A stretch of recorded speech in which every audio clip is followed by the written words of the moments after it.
Okay, we are going to talk about what is called the discriminant. You have actually already seen this before with the quadratic formula. So we're going to talk about what's called the discriminant today, and the discriminant is that part of the quadratic formula that was under the radical, that b squared minus 4ac. So we need to make sure our quadratic is in standard form, but this b squared minus 4ac, actually, if we get an answer for this, automatically it'll tell us one of three things. We talked about this a little bit last week. Remember the different types of graphs? The parabola, the quadratics above the x-axis, that's imaginary. Sometimes it just touches the x-axis at one spot. That's called one solution.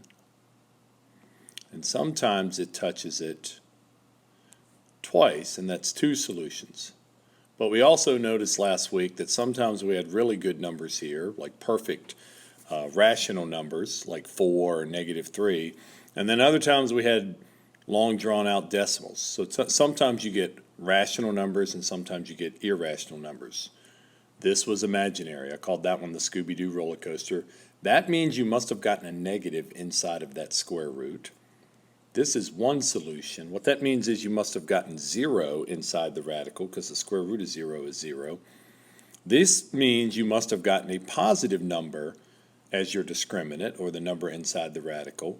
But this could either be rational or irrational. Okay, so here's what we're talking about. If the value of the discriminant, and the discriminant is simply b squared minus 4ac. It's what was inside the radical on the quadratic formula. If you get a negative number, then you automatically have two imaginary solutions. And what that means is the graph would be above the ground. All right? If you get 0, that means if you did b squared minus 4ac, well, the square root of 0 is 0. What that means is, if you graphed it, there would only be one solution. So again, that would be a graph that hits the x-axis one time there. I call that intimidator. And then if you get a positive number when you do b squared minus 4ac, well, there's two scenarios here. If it's a perfect square, let's say like the square root of 36, or the square root of 25, or the square root of 64, you'll get two real solutions, but they'll be rational numbers. So maybe it'll hit the x-axis at -2 and +3. Well, if you get a positive number when you do b squared minus 4ac, but it's not a perfect square, like maybe you got the square root of 19, or maybe you got the square root of 37, or something like that. It's not a perfect square. You'll still get two solutions. They just won't be great numbers. They'll be irrational numbers. They'll be decimals that'll go on and on forever, okay?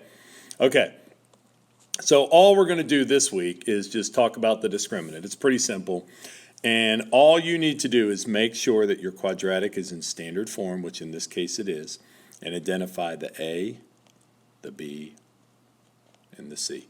In this case, a is 9, b is -12, and c is 4. And all we're literally going to do is plug it in the formula b squared minus 4ac. You don't even have to put the square root above it, because it'll tell us right away. Okay, so b was -12, so that's -12 squared. Remember, a negative times a negative is positive. Minus 4 times a times c. Okay. -12 squared, that's -12 times -12, that's 144. Again, you can use your calculator on these. This is a -4 times 9 times 4. That's -144. All right, so what that means is you get 0. If you get 0, let's go back here to what we said. If you get 0 as the discriminant, you're going to get one real solution, okay? So the value of the discriminant was 0. What that means is you're going to get one real solution. So you're going to get one solution and it's a real number. So one real solution. Okay, if you graphed it, this parabola would hit the x-axis one time. You can graph it if you want to check it, but you don't have to. All right, let's look at B. Is it in standard form? Yes. A is equal to 2. B is equal to 16. C is equal to 33. So we're going to type it into b squared minus 4ac. Again, that part of the quadratic formula is called the discriminant. So b is 16, so that's 16 squared minus 4 times 2 times 33. So again, I don't care, you can use your calculator, but you can do 16 squared. That's 256. This is a negative 4 or a minus 4 times 2, that's negative 8. And then negative 8 times 33 is minus 264. Well, we got a problem. So 256 minus 264 is a negative 8. Again, you're not supposed to have, if we had the square root over this thing, what are you not supposed to have? A negative inside of the square root. So again, what did we say? That's two imaginary solutions, all right? So this answer would be 2 imaginary solutions. You don't need to do all of the quadratic formula to see that. If you get a negative, when you do b squared minus 4ac, it's 2 imaginary solutions. Now, if you did graph this, it would be above the x-axis, but you don't have to. Okay, same thing, find the value of the discriminant. Describe the number and type of roots. Maybe there's 2 roots, maybe they're real or rational or irrational, maybe they're imaginary, whatever. Okay, just make sure it's always in standard form. In this case it is. Some of the ones later are not going to be in standard form. So A is equal to negative 5, B is equal to 8, and C is equal to negative 1. Okay, B squared minus 4AC. Alright, so B squared, that's 8 squared, minus 4. A is negative 5, C is negative 1. What is 8 squared? 64. Negative 4 times a negative 5, that's a positive 20. 20 times a negative 1 is minus 20. So that would be 44. Now again, that's a positive number. I should have 2 solutions, but is that a perfect square? No, it's not a perfect square. So what did we say? It's positive, non-perfect square. We're going to have 2 real solutions, but they're going to be irrational numbers. So 2 real solutions, but they're going to be irrational numbers. All right?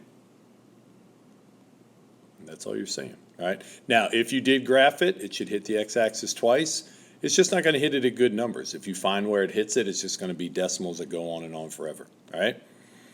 Last one. Is it in standard form? Yes. A is negative 7. B is 15. And C is negative 4. You can use your calculator if you want to. B squared minus 4AC. So that should be B squared is 15, so 15 squared. Minus 4 times A is negative 7, C is negative 4. 15 squared is 225. Negative 4 times a negative 7, that's a positive 28. And let's see, what is a 28 times a negative 4?